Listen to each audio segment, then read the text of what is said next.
একটু মনোযোগ দিয়ে শুনবেন। নবী যখন মদিনার রাষ্ট্রপতি হলেন, ওই সময় নবীর কয়েকজন মন্ত্রী ছিলেন। 1 নম্বর ধর্মমন্ত্রী হলেন আবু বকর। 1 নম্বর মন্ত্রী হলো ধর্মমন্ত্রী। যেরকম নাম কি? ধর্মমন্ত্রীর নাম হলো আবু বকর। আর আইন মন্ত্রীর নাম হলো হযরত ওমর। একটু মনোযোগ দিয়ে শুনবেন। দেখেন তো দফতর অনুযায়ী মন্ত্রীগুলো ঠিক আছে কিনা, একটু খেয়াল করে দেখেন তো। অর্থমন্ত্রী হলেন ওসমান গনি। অর্থমন্ত্রী হলো কি গনি? ওসমান গনি। আর শিক্ষামন্ত্রী হলেন হযরত আলী। এখন আপনারা খেয়াল করে দেখেন তো, এই যে 4টা মন্ত্রী যে আমি নাম করলাম, দফতর অনুযায়ী মন্ত্রী ঠিক আছে? ঠিক আছে। আর আমাকে 15.5 বছর যেগুলো মন্ত্রী ছিল, আপনারা দেখেন তো দফতর অনুযায়ী মন্ত্রীগুলো ঠিক ছিল? একটা আইন মন্ত্রী নৌকার মাঝির সাথে ধরা খালো। ধরে কোন কথা ঠিক কিনা? মাঝির সাথে ধরা খালো না?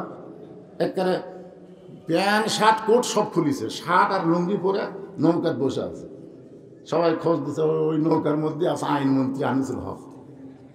পুলিশের গিয়ে ওরে যখন ধরছে, ধরার পরে একটা আইনমন্ত্রী, অথচ কত বড় বেআইনি করলো দেখলেন? চোখ টেরা করে বললো, পুলিশ কয় কাকু তার দেখতে পাইলে ওই যে বসে নাই, চিনবার পারতি। আরে চিনবা কেমনে? ওই দাড়ি কেনা চুলে কলপ করছে। এর নাম হলো সালমান এফ রহমান। ই হলো প্রধানমন্ত্রী উপদেষ্টা, যাকে আমরা বাংলাদেশের মানুষ জানি দরবেশ। জোরে কোন কি বেশ? দরবেশ দাড়ি কামায়া চুলে কলপ করে বসে আছে। এখন আইনমন্ত্রী হয়ে ওরে ধরা দিল। ওই ধরা পড়ার পরে বললে, ভাই তুমি কি এই কামটা ঠিক করলে? তুমি ধরা পড়ছে আমাকে ধরাই দিলে। আপনারা বলেন তো এটা আইন ঠিক আছে? আর তাকে দীর্ঘদিন আইনমন্ত্রী করা হলো। আল্লামা সাইদ হুজুর সম্পর্কে তার কাছে প্রশ্ন করা হয়েছিল সাংবাদিকরা, যে অনেক সাক্ষী আজকে পলায় গেছে, যারা সাইদ হুজুরের বিরুদ্ধে সাক্ষী দিবে তারা পলায় গেছে, তাদের খুঁজে পাওয়া যাচ্ছে না। তার নামে যে মামলাগুলো করা হয়েছে সমস্ত মামলাই হলো মিথ্যা, তাকে কারাগার থেকে মুক্ত করে দেওয়া দরকার। তখন আইনমন্ত্রী কি বলল? যে আইনের বাহিরে আমি কিছুই করতে পারবো না। এইরকম একটা সন্ত্রাসী গুন্ডাকে বাংলাদেশের আইনমন্ত্রী বানাইছিল। যখন কথা ঠিক কথা বলে। আর ধর্মমন্ত্রী যিনি ছিলেন তাকে আমরা চিনি না। আর আল্লাহ নবীর ধর্মমন্ত্রী হলেন আবু বকর। তিনি কেমন ধার্মিক ছিলেন, যার শানে আল্লাহ বলেছেন, ইয়া আইয়ুহাল্লাযীনা আমানুত্তাকুল্লাহা ওয়া কুনু মা'আস সাদিকিন। সাদিকিন শব্দের অর্থ হলো সিদ্দিক। সিদ্দিক আবু বকর রাদিয়াল্লাহু কিন্তু একটা ডিগ্রি আছে, নাম কি? সিদ্দিক। তোমরা যারা আমাকে বিশ্বাস স্থাপন করো, যারা আমাকে বিশ্বাস করো, তোমাদের কলিজার মধ্যে যদি আল্লাহর ভয় রাখতে চাও, ওই আবু বকর সিদ্দিকের তোমরা দল করো, আবু বকর সিদ্দিকের তোমরা সাথী হয়ে যাও। তিনি কেমন ধার্মিক ছিলেন! ফেরেশতা জিবরাইল এসে নবীকে সালাম দিলেন। সালাম দেওয়ার পরে বলি, ইয়া রাসূলুল্লাহ, এই সালামটা স্বয়ং আল্লাহ তাআলা আপনাকে দিয়েছে। নবী আমার দাঁড়িয়ে বললেন, জিবরাইল, আল্লাহ আমার দোস্ত। আল্লাহ কি আমার দোস্ত, এ কারণে আল্লাহ আমাকে তোমার মাধ্যমে সালাম দিছে। জিবরাইল বলেন, হুজুর, আল্লাহ শুধু আপনাকে সালাম দেয়নি, আপনার ধর্মমন্ত্রী আবু বকরকেও আল্লাহ সালাম দিছে। সঙ্গে সঙ্গে নবী বললেন, জিবরাইল, আমি আল্লাহর দোস্ত, এই কারণে আল্লাহ তোমার মাধ্যমে আমাকে সালাম দিল, কিন্তু আমার আবু বকরকে আল্লাহ সালাম দিল, এই সালামটা কে পৌঁছাইবে? জিবরাইল বলতে, হুজুর, নবী ছাড়া অন্য কারোর কাছে যাওয়ার অধিকার আমার নাই, এই জন্যে আমি আবু বকরের কাছে আল্লাহর সালামটা পৌঁছাবার পারতেছি না, এই সালামটা আপনাকেই পৌঁছার লাগবে। আল্লাহ রাসূল বলেন, জিবরাইল, তোমার কাছে একটা কথা জানতে চাই, যে আবু বকর এমন কি আমল করলো যে আমল করার কারণে আরশের আল্লাহ আবু বকরকে সালাম দিল? জোরে কোন সুবহানাল্লাহ। ফেরেশতা জিবরাইল বলে, ইয়া রাসূলুল্লাহ, আমি জানি না কোন আমলের কারণে আল্লাহ আবু বকরকে সালাম দিল, এটা আমি জানি না। নবী বলতেছেন, আমিও তো জানি না। তো জিবরাইল বলে, হুজুর, আমিও জানি না, আপনিও জানেন না, এটা জানবার গেলে আপনাকে তদন্ত করা লাগবে। আপনি একটু তদন্ত করে দেখেন তো কোন আমলের কারণে আল্লাহ আবু বকরকে সালাম দিল। দুনিয়ার সবাই যখন ঘুমায় আছে এমন সময় আল্লাহ নবী তদন্ত করার জন্য আবু বকরের বাড়ির দিকে রওনা দিলেন। এক সময় আবু বকরের জানলার কাছে নবী কানটা লাগায় শোনেন, ঘরের ভিতরে ছোট বাচ্চার মতো ফুফায়া ফুফায় কাঁদতেছে। রাসূল বলে, আল্লাহ, এই দুনিয়াতে যাকে আপনি 1 নম্বর জান্নাতের সার্টিফিকেট দান করে দিলেন, দুনিয়াতে 10 জনকে জান্নাতের সার্টিফিকেট দেওয়া হয়েছে। খালি মনে করবেন না যে 10 জনই জান্নাতি, তা কিন্তু না, সমস্ত সাহাবীরাই জান্নাতি। জোরে করে সুবহানাল্লাহ। যাদের নামের পিছনে রাদিয়াল্লাহু তাআলা আনহু আছে না নাই? সাহাবীদের নাম বলতে আমরা কি বলি? রাদিয়াল্লাহু আনহু। আল্লাহ কোরআনে বলেছেন রাদিয়াল্লাহু আনহু ওয়া রাদু আন যালিকা লিমান খাশিয়া রাব্বাহ। যাদের পিছনে রাদিয়াল্লাহু শব্দ থাকবে তারা সকলেই বিনা হিসাবে জান্নাতে যাবে। সুবহানাল্লাহ। এক সময় ফেরেশতা জিবরাইল এসে নবীকে বললেন, ইয়া রাসূলুল্লাহ, আল্লাহ পাক আমাকে জানাইলো আপনাকে জানানোর জন্য 70,000 আপনার উম্মতকে আল্লাহ বিনা হিসাবে জান্নাত দিয়ে দিবে। আপনারা সুবহানাল্লাহ করেন, কিন্তু নবী সুবহানাল্লাহ কয় না। নবী সুবহানাল্লাহ কয় না। নবী বলতেছে, জিবরাইল, আল্লাহ 70,000 ঈমানদারকে বিনা হিসাবে জান্নাত দিবে। আমার সাহাবী তো 1.5 লক্ষ। কত? 1.5 লক্ষ। 1,25,000 আমারই সাহাবী। তাহলে কিয়ামত পর্যন্ত আমার উম্মতের কি হবে?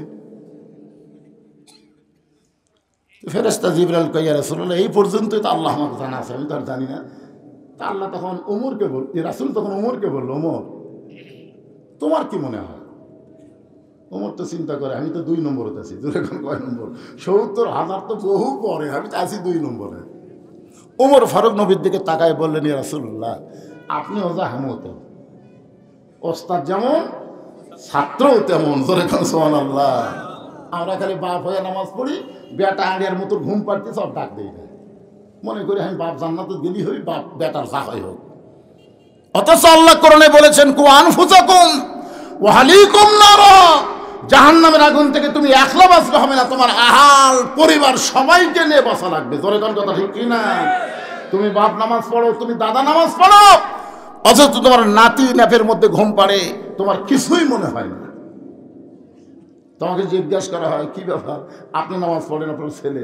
আমার মতন বয়স হোক, পড়বি। নামাজ কি তোমার মতন বয়স হয়ে পড়ার সময়? 7 বছর থেকে নামাজের তালিম দেওয়া লাগবে, 10 বছর থেকে জোর করে ধরার লাগবে। আর তোমার বেটার বয়স এখন 22 বছর, ওই সারাদিন আড়িয়ার মতন ঘরে আর ফজরের সময় ঘুম পাড়ে, আর তুমি বাবার সামনে কাতারে নামাজ পড়া জান্নাতে যাবা, এত সোজা না। আল্লাহ নবী বললেন, জিবরাইল, আমার আইন মন্ত্রী যখন বলেছে আমিও যা আপনিও তাই, আপনিও যা আমিও তাই, তাহলে এটা গ্রহণ করা হলো না। যাও আল্লাহর কাছে যাও। ফেরেশতা জিবরাইল বলতেছি, ইয়া রাসূল আল্লাহ, আপনার নবী তো এই 70,000 বিনা হিসাবে জান্নাতি গ্রহণ করলো না। নবী তার আইন মন্ত্রীকে বললো, সেও বললো আমিও তা নবুতে, মানে নবীও যা আমিও তাই। তা আল্লাহ বলতেছে, আমি তো একবারে লিখে ফেলে দিছি কলম দিয়ে, এইটা তো আর পরিবর্তন করা যায় না। তবে একটা কাজ করো, নবীর কাছে যায় বলো যে প্রত্যেক একজনের 70,000 করে বিনা হিসাবে তাদেরকে জান্নাতে দেওয়া হবে। জোরে কোন সুবহানাল্লাহ। হিসাব করে দেখেন তো, 70,000, আবার একজনে যদি 70,000 হয়, 70,000 করে, এবং 70,000 বার ইকুয়ালটি আসবে প্রায় 400 কোটির মতন।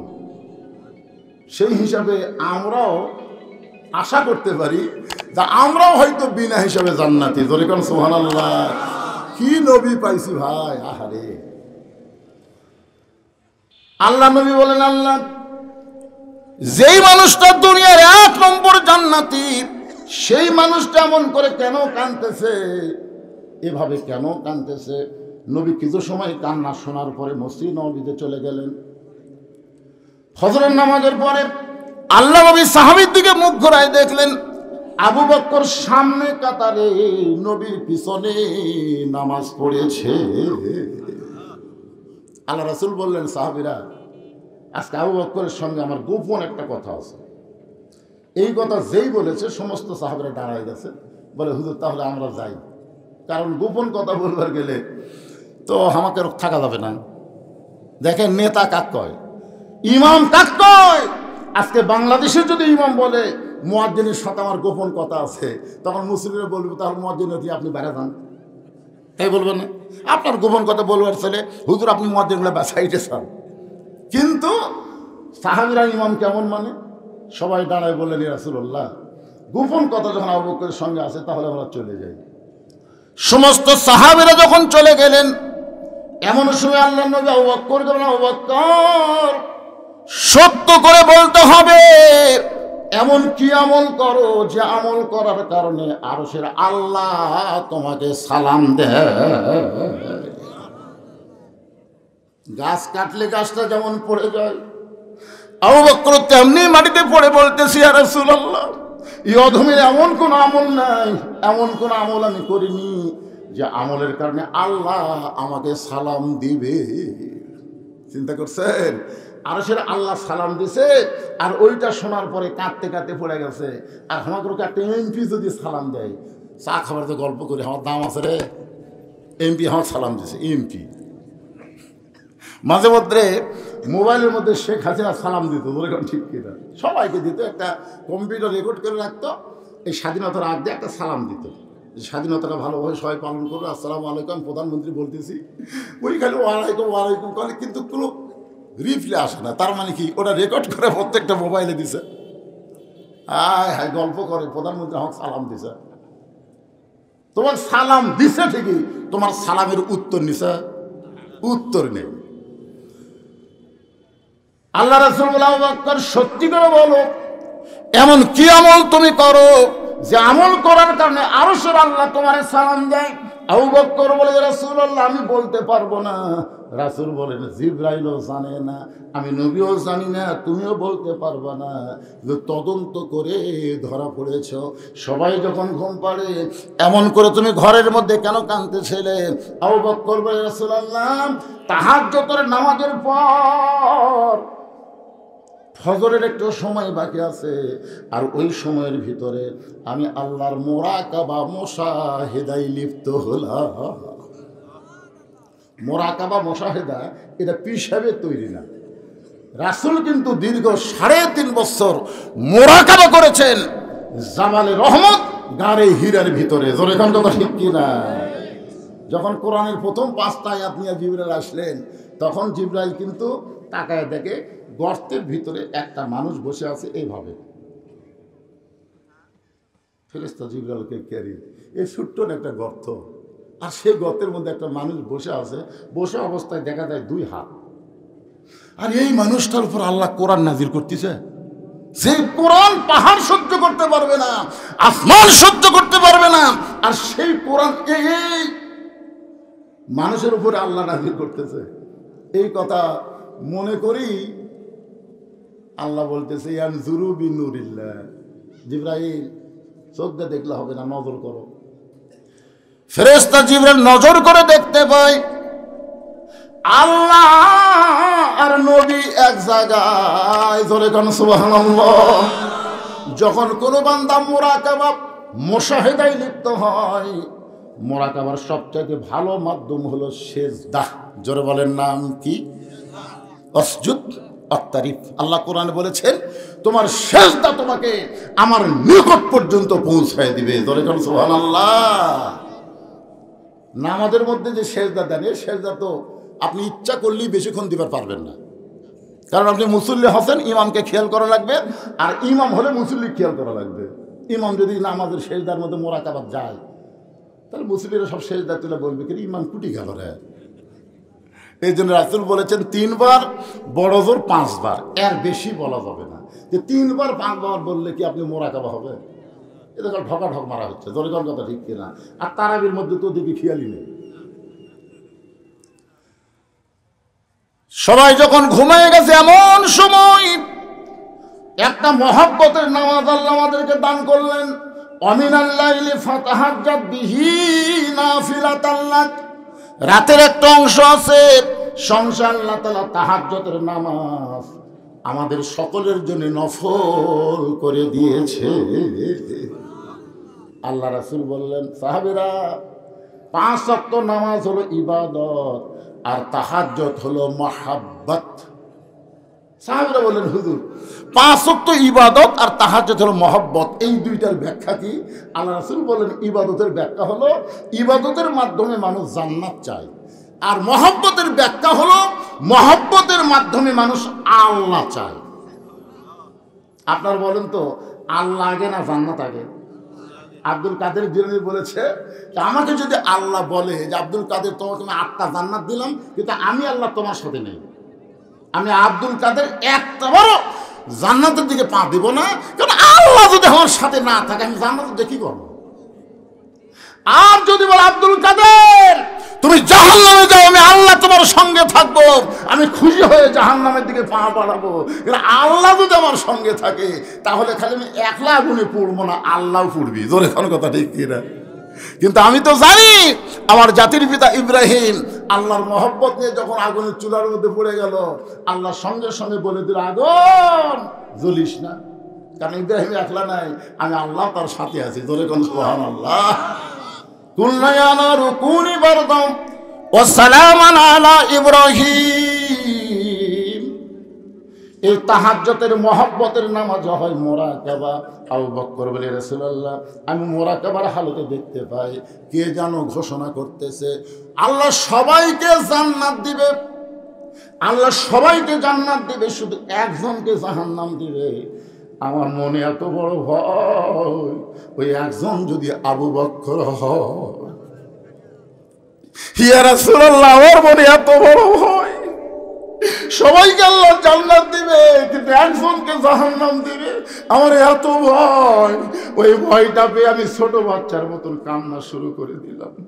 সঙ্গে সঙ্গে জিবরাইল এসে বললেন, ইয়া রাসূলুল্লাহ আবু বকরের ভয়ের কারণে আল্লাহ তাআলা বলতেছেন, ইন্না আকরামাকুম ইনদাল্লাহি আতকাকুম, যার অন্তরে বেশি ভয় সে তত সম্মানিত হয়, আর সে আল্লাহ তাকে সালাম দেয়।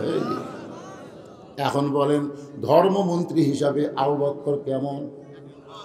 ধর্ম ভিতরে আছে না নাই? কেমন আছে? কোরআন দিয়ে যখন রাষ্ট্র চলবে, এই বাংলাদেশে ধর্মমন্ত্রী যিনি তিনি হতে পারবেন না, ধার্মিক মানুষকে ধর্মমন্ত্রী বানানো হবে। প্রয়োজনে মন্ত্রী শুধু নামাজ পড়বে না, মাঝে মধ্যে নামাজ পড়ানোর যোগ্যতা থাকা লাগবে। জোরে কোন ঠিক কিনা? আল্লামা সাইদি হুজুর যদি জীবিত থাকতো, আল্লাহর কোরআনের আইন চালু হলে তাকেই কিন্তু ধর্মমন্ত্রী বানানো হতো। জোরে কোন কথা ঠিক কিনা? আপনারা বলেন তো, তার মধ্যে ধর্ম কেমন ছিল? খালি ভালো। যত কথা বলে গেছে প্রত্যেকটা কথা অক্ষরে অক্ষরে ফলে যাচ্ছে। জোরে কোন কথা ঠিক কিনা? কিছুদিন আগে আমার এলাকার এক আওয়ামী লীগ নেতা আমাকে বলতে, হুজুর সাইদি সাহেব আসলে আল্লাহর ওলি। কে রে, এ কথা আগে কইসনি কেন? হুজুর বলবার চাই, কিন্তু দলের চাপ তো বলে পারি না। আসলে আওয়ামী লীগের মধ্যেও শতকরা 90% আওয়ামী লীগ সাইদি হুজুরকে খালি ভালোবাসে না, তার যে কোনো অপরাধ নাই এটাও তারা বিশ্বাস করে। শুধু ভারতের মালওয়ানের বাচ্চারা হাসিনাকে চাপ দিয়ে ইসলামী আন্দোলনের সিংহ পুরুষকে অন্যায়ভাবে ফাঁসির কাস্টে নিয়ে গেছে। জোরে কোন কথা ঠিক কিনা? যে কয়জনকে ফাঁসি দেওয়া হয়েছে তদন্ত করে দেখেন, তারা কোনো অপরাধের সাথে জড়িত না। বাংলাদেশে আল্লাহর কোরআনের আইন চালু করতে দেবে না বলে ভারত এরকম ষড়যন্ত্র করে। কারণ কি জানেন? কারণ কোরআন দিয়ে যখন বাংলাদেশ চলবে তখন ভারতের দিকে বাংলাদেশ তাকাবে না, আমেরিকার দিকে বাংলাদেশ তাকাবে না, কোন দেশের দিকে বাংলাদেশ তাকাবে না। বাংলাদেশ তাকায় থাকবে আমরা আল্লাহর দিকে। জোরে কোন কথা ঠিক কি? এখন আমরা তাকে আছি, ভারত যদি বন্ধ করে দেয় আমরা খামো কিনা? ফেরে পাগলা, তোমার ইমানই নেই। ভারত বন্ধ করে দিলে কি খাবা? ভারত কি দিবি? যদি আমরা আল্লাহর মুখাপেক্ষী হই তাহলে আল্লাহ ভারতের জন্য রেজেক বন্ধ করে দিবি। জোরে কথা ঠিক কিনা? যেদিন থেকে ভারত চিনি বন্ধ করছে, আলু বন্ধ করছে, পেঁয়াজ বন্ধ করছে, আপনারা দেখেন তো বাংলাদেশে সেদিন থেকে দাম বাড়িয়েছে না কমিছে?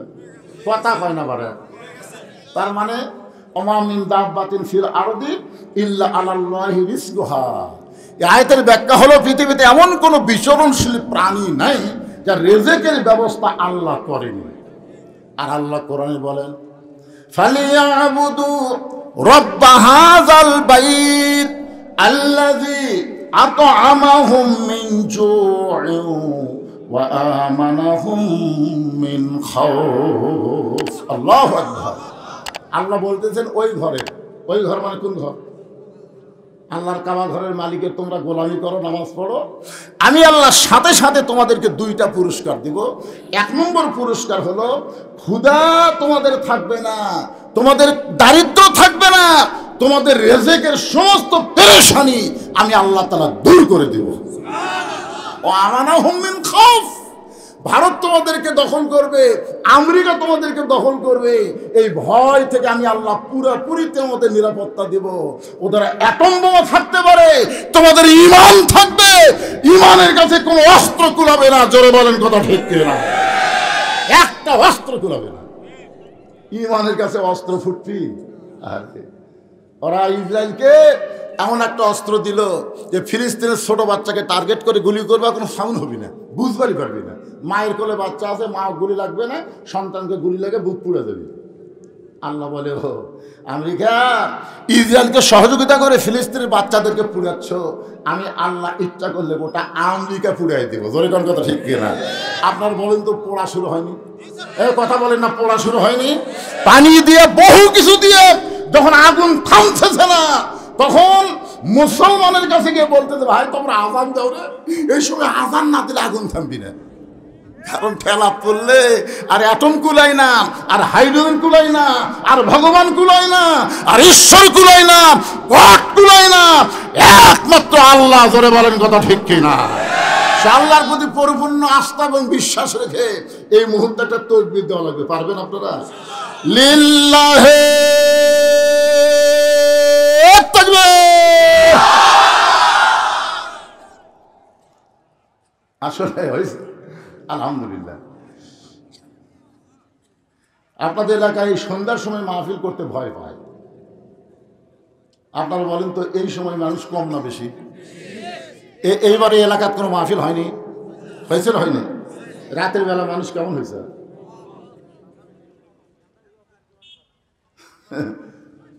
মনে করে সন্ধ্যার সময় ওয়াজ করা মানুষ হবি না। এত মানুষ হয়েছে যে ঠান্ডার দিনে দেখেন সাইড খুলে দেওয়া লাগতেছে। ঠান্ডার দিনে আমরা ওটা কি জন্য দিছি? যেন বাতাস এসে আপনাদের না লাগে, কিন্তু মানুষের ঠেলায় এখন সাইড খোলা লাগতেছে। একটু মনোযোগ দিয়ে শোনেন। আল্লাহ রাসূল ডাকতেন ওসমান, মনে আছে না ভুলে গেছেন? তখন ওসমান ছিলেন অর্থমন্ত্রী। রাসূল, ওসমান, আল্লাহ তোমাকে এত সম্পদ দান করেছে, আল্লাহ তোমাকে এত সম্পদ দান করেছে, আর তোমার ভাইটা আজকে 3 দিন হলে না খেয়ে আছে। কি সম্পদের মালিককে? ওসমানকে রাসূল বললেন, ওসমান, আল্লাহ তোমাকে কত সম্পদ দিয়েছে তার হিসাব আছে? ওসমান বললেন, হুজুর, আমার সম্পদ রাখার জন্য যে গুদামগুলো আছে, ওই গুদামের তালার চাবি টানতে একটা উট হিমশিম খায়। তালা না, খালি চাবি চাবি, ওই যে তালা লাগানোর পর যে আপনার কি কোন ছোড়ানি কর না চাবি খান, এই চাবি টানতে একটা উট হিমশিম খায়, মাঝে মধ্যে বসে যায়। তো রাসূল বললেন, ওসমান, আল্লাহ যদি তোমার এই সকল সম্পত্তি ফেরত চায়, তুমি কি দিবা? ওসমান সাথে সাথে ওই যে চাবি বহন করা উটটা এনে রাসূলের হাতে দিয়ে বলেন, ইয়া রাসূলুল্লাহ, শুধু সম্পদ না, এই উটটাও দিয়ে দিলেন। দিয়ে দিলাম, কারণ চাহিবা মাত্র ওহার বাহককে দিতে বাধ্য থাকিব। ধরে খান কথা ঠিক কিনা? টাকার উপর লেখা আছে না নাই? বাহক আসলে কে? চাহিবা মাত্র আর বাহককে দিতে বাধ্য থাকিব। ওসমান আল্লাহ নবীর সামনে উটের রশি দিয়ে বলে, ইয়া রাসূলুল্লাহ, আজ থেকে আমার কোনো টেনশন নাই, কোনো টেনশন নাই, কারণ আল্লাহর সম্পদ আল্লাহ দিয়া আমি একেবারে ফ্রি হয়ে গেলাম। রাসূল খালি আসমানের দিকে তাকায় আছে।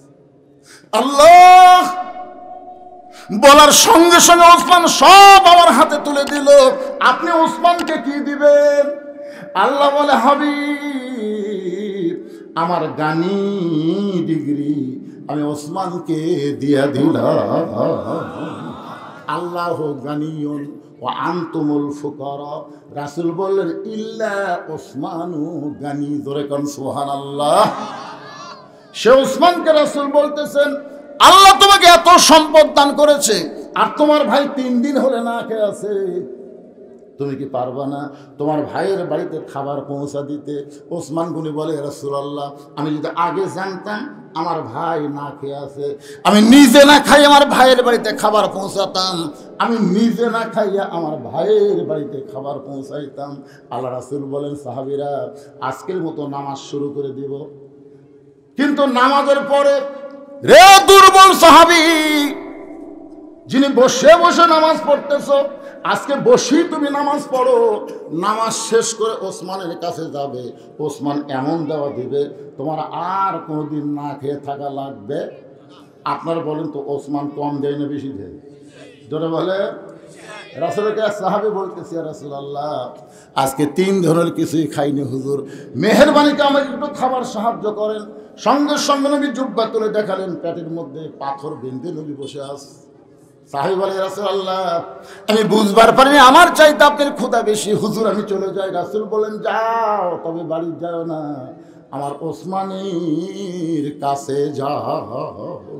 নবীর কথা মতো গরিব সাহাবী ওসমান গনির বাড়িতে সন্ধ্যার সময় গিয়া দেখে ওসমান গনির বাতির আলো বেশি, শোলটা টাইনা টাইনা আলো কম করতেছে। গরিব মনে মনে চিন্তা করে আমার বাড়িতে আর চাইতে বেশি আলো জ্বলে, কিন্তু আমি শোলটা টাইনা আলো কমাই না, এ তো কৃপণের বাপ। এর কাছে বলার আগেই ফুটুস দেই।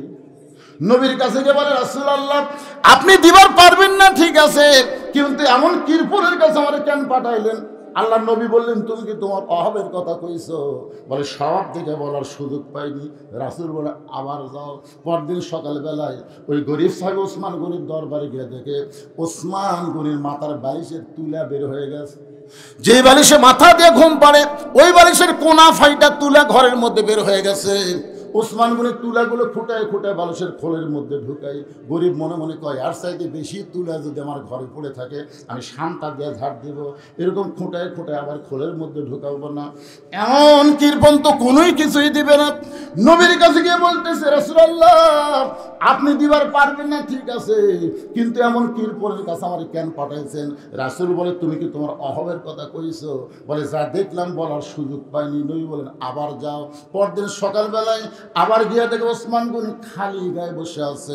ওসমান গনির কোলের মধ্যে একটা পাঞ্জাবি কয়েক জায়গায় ছিঁড়ে গেছে, নিজেই শুয়ের মধ্যে সুতা ঢুকায়া ওই পাঞ্জাবিটা সেলাই করবেন, কিন্তু বিপদ হয়ে গেল শুয়ের মধ্যে সুতা ঢুকাবার পারতেছেন না। সুতা এই দিকে যায় এই দিকতে যায়, কিন্তু শুয়ের ছিদ্রের মধ্যে সুতা যায় না। গরিব ডাক ওসমান ভাই আমি যদি সুতাটা শুয়ের মধ্যে ঢুকাই দেই, মনের মধ্যে রাগ ঢুকছে, ইচ্ছা করলে 1000টা নতুন পাঞ্জাবি বানাতে পারবে আর নিজে ছিঁড়া পাঞ্জাবি সেলাই করবে। আল্লাহর কৃপণ কে আছে? রাগ করা বলতেছে ভাই আমি যদি কামটা করে দিই। ওসমান গনি বললেন মারহাবা আসো। শুয়ের মধ্যে যেই মাত্র সুতা ঢুকাই দিছে ওসমান গনি খস করে হাত ধরে বলতেছে ভাই যান আমার এত বড় উপকার করলেন, এর বিনিময়ে আপনি কি চান? হাতটা ছেড়ে দেন, ছেড়ে দেন চলে যাই। ওসমান গনি বললেন না, এত উপকার করার পরে তোমাকে খালি হাতে ছাড়বো না। ম্যানেজার দৌড়ে এসে বলে হুজুর আমারে ডাকলেন, আমার এই ভাই শুয়ের মধ্যে সুতা ঢুকায়া আমার ছিঁড়া পাঞ্জাবি সেলাই করার সুযোগ করে দিল, এর বিনিময়ে একে 100টা উট দিয়া দাও। গরিব বলে হুজুর আপনি কি বলেন? সামান্য শুয়ের মধ্যে সুতা ঢুকাইলে আপনি 100 উট দিবেন? ওসমান গরিব বলে ম্যানেজার আমার এই ভাইকে তুমি 200 উট দিয়া দাও। গরিব বলে হুজুর আপনি কি বলেন? সামান্য শুয়ের মধ্যে সুতা ঢুকাইলে আপনি 200 উট দিবেন? ওসমান বলে ম্যানেজার ওই ফার্মে কত উট আছে? বলে 2000-এর বেশি। বলে সব আমার ভাইকে দিয়া দাও। গরিব বলে হুজুর আর বাড়াবেন না, আর বাড়াবেন না। সামান্য শুয়ের মধ্যে সুতা ঢুকাইলে যদি আপনি আমাকে 2000 উট দেন তাহলে পরপর 3 বার কি দেখলাম? বলে কি দেখছো তুমি? প্রথম দেখলাম আলো বেশি আলো কমাইতেছেন, তারপরে দেখলাম বালুচ ফাইটা তুলে পড়ে গেছে, ওই তুলা খোটায় খোটায় বালুচের মধ্যে ঢুকালেন, তারপরে দেখলাম ছিঁড়া পাঞ্জাবি সেলাই করবেন, কিন্তু শুয়ের মধ্যে সুতা ঢোকাবার পারতেছেন না। ওসমান গনি মুচকি মুচকি হাসে বলে ভাই তুমি 3 বার যেইটা দেখছো এর নাম হলো দুনিয়া। বাল তুসিরুনাল হায়াতাদ দুনিয়া ওয়াল আখিরাতু খায়রুন ওয়া আবকা। তুমি তিনবার যেটা দেখছো তার নাম হলো দুনিয়া, আর তোমাকে যেইটা দিলাম তার নাম হলো আখিরাত। এই দুনিয়াতে আলোর দরকার ওসমানের নাই, এই দুনিয়াতে আরামের বালিশের দরকার ওসমানের নাই, এই দুনিয়াতে ভালো পাঞ্জাবির দরকার ওসমানের নাই। কাঙ্গাল, তোমাকে 2000 উট দিয়া আর যেন ওসমানকে আখিরাতে দেয়। লিল্লাহে তাকবীর। ওসমান যদি আখিরাতের কাঙ্গাল হয়, অর্থমন্ত্রী হয়ে আমার সামনে বসে যারা ওয়াজ শুনতেছেন, যারা দাঁড়িয়ে আছেন, আপনার কিসের কাঙ্গাল? দুনিয়া না আখিরাত? কারা কারা আখিরাতের কাঙ্গাল? 2 হাত তুলে আমার আল্লাহকে একটু দেখান। লিল্লাহে তাকবীর। যারা হাত তুলে আল্লাহরে দেখাইছে আখিরাতের জন্য, এই দোহার মাদ্রাসায় আপনাদের কিছু দেওয়া লাগবে। ব্যাগ যাবে, রুমাল যাবে, যে যা পারবেন আখিরাতের কাঙ্গাল মনে করে দিবেন। আপনি যদি দেখেন 500 টাকা আছে, 2000 টাকা আছে, 1000 টাকা আছে, 10 টাকা আছে, আপনি যদি 10 টাকা দেন তাহলে বোঝা গেল আপনি দুনিয়ার কাঙ্গাল, আখিরাতের না। এই জন্যে ছোটো মোটো বাদ দা ভালো একটা বড় মোট বার করে গামছার মধ্যে দিবেন। আর এই গামছা আদায় করতে 5 মিনিট টাইম লাগে। এই 5 মিনিটের মধ্যে যারা 5000, 10,000, 2000, 1000 যারা দিবেন, আমি আমার হাতে দিবেন। 1000, 2000 গামছার মধ্যে দিবেন না, একটু হাতে দেন। মাশাআল্লাহ বলার সঙ্গে সঙ্গে একজন আল্লাহর বান্দা 500 টাকা দান করেছে। আল্লাহ দানকে কবুল করেন। যে নিয়তে দান করলো আল্লাহ নেক নিয়ত নেগাসা পুরা করেন। জোরে বলে আল্লাহুম্মা আমিন। রাসূল বললেন, সাহাবীরে নামাজ শেষ করে ওসমানের কাছে যাবে। এই কথা শুনে তুমি কান্না শুরু করে দিলে। সাহাবী বলতেছে, রাসূল আল্লাহ কোরআনে বলেছেন, ইয়া আইয়ুহাল্লাযীনা আমানুস্তাঈনু বিস-সাবরি ওয়াস-সালাহ ইন্নাল্লাহা মা'আস-সাবিরিন। রে ঈমানদারেরা, যদি কিছু পাবার চাও তাহলে ধৈর্য আর নামাজের মাধ্যমে কার কাছে? ওসমানের কাছে না আল্লাহর কাছে? ওসমানের কাছে না আল্লাহর কাছে? চিন্তা করে দেখে, নবী বলেছে, আর সাহাবী বলতেছে ইয়াকা না'বুদু ওয়া ইয়াকা নাস্তাঈন। ওগো আল্লাহর নবী, আমি 3 দিন হলে না খাওয়ার পরেও আমার ধৈর্য এমন বেড়ে গেছে, দরকার হলে আমি না খাইয়ে মরে যাবো, কিন্তু আল্লাহ বাদ দিয়ে আমি ওসমানের কাছে যাব না। কারণ আমি জানি রেজেক্ট দেওয়ার মালিককে। কথা কয় না কেন? চিন্তা করে দেখেন তার নামাজ তাকে কোন পর্যায়ে পৌঁছে দিছে, যে দরকার হলে ধৈর্য ধারণ করব, আরো না খায় থাকতে থাকতে হয়তো মরেও যাব, কিন্তু আমার ঈমান বলতেছে আল্লাহ ছাড়া আমি দুনিয়ার কোন ওসমানের কাছে যাব না। সঙ্গে সঙ্গে আল্লাহ নবী বললেন, আজকে আসরের নামাজ দেরিতে হবে। আজকে আসরের নামাজ দেরিতে হবে, তার মানে বোঝা গেল ইমাম ইচ্ছা করলে নামাজ 2-4 মিনিট আগেও পড়তে পারবে, দেরিতেও পড়তে পারবে। যেরকম আজকে এখানে কিন্তু এশার নামাজ একটু আগে হচ্ছে, তাই হয়নি ভাইজান? মানে আজান দেওয়ার সাথে সাথে হচ্ছে, তার মানে ইমাম বলছে আজকে নামাজ একটু আগে হবে, আজকে ইমাম বলতেছে আসরের নামাজ একটু দেরিতে হবে। আর আপনার মুসল্লি না, সময়ের আগে আমরা নামাজ পড়বো না, সময়ের পরে আমরা যাবো না। ইমামকে যদি এই কথা কেউ বলে, ফতুয়া বলতেছে সঙ্গে সঙ্গে ওই ইমামের পিছনে তার নামাজ বাতিল হয়ে গেল। কারণ যদি তুমি তাকে ইমাম মানতে, নেতা মানতে, তার মুখের উপর কথা বলার কোনো সুযোগ তোমার থাকতো না। ইমাম সাহেব একদিন খুতবার আগে একটু সুন্দর বয়ান করতেছে, মেরাজের উপর আলোচনা করতেছে। এক মুসল্লি আসে, হুজুর কি ঘড়ির দিকে তাকাবেন না, সময় গান আপনার নেই, কেন তুই কে বলে আসলি? মানে আল্লাহর ঘর পছন্দই করে না, ঢুকেই তার খবর চাই। জোরে কর কথা ঠিক কিনা? আল্লাহ বলেছেন যতই চেষ্টা করো তোমার নামাজ আমার কাছে 1 পয়সারও দাম নাই, কারণ বিস-সাবরি ওয়াস-সালাহ, ধৈর্য যদি না থাকে তার নামাজ হবি না।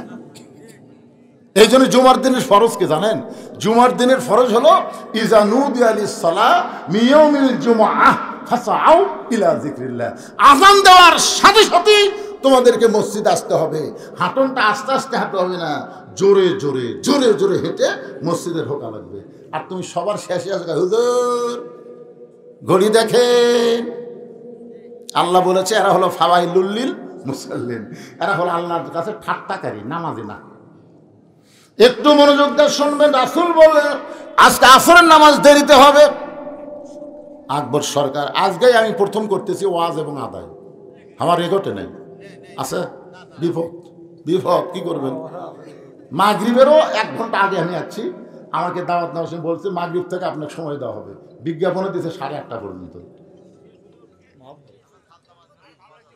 কারণ আমার আর একটা মাহফিল আছে দেখে তো আমি এইভাবে লিখছি, 10 গ্রামের দিকে একটা করে এসে ওটি আর একটা করছি, আজকে এটি করে আবার আর একটা করা লিখবে।